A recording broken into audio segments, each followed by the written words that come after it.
Dito ang lugar ng Zumba namin. Ayan. Malawak itong building. First time lang namin dito. At ang laki ng venue, diba? Ayan.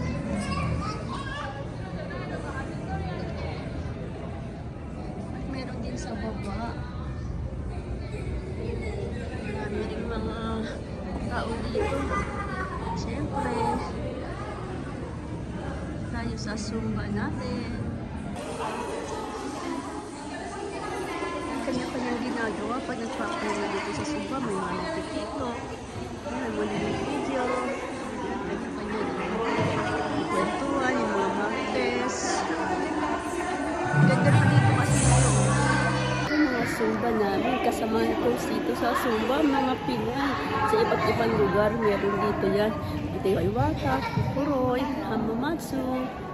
Ayan, saya lang pag may Zumba. Kasi nagkitak ng mga Pilipino, diba? At maya-maya sasayaw na rin kami.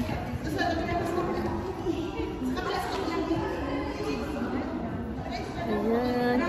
Napagod na agad kakasayaw. Siyempre, pahinga muna at uminom ng tubig para mamaya pagsayaw. Ulit, sigla.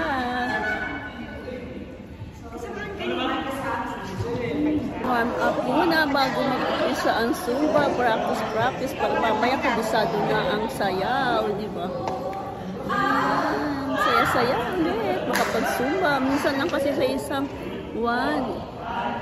Last month ako naka-attend, kaya ngayon enjoy natin ang pag-Zumba. Dito kasi nagkita-kita ang mga Pilipina pag mga ganitong Zumba, diba?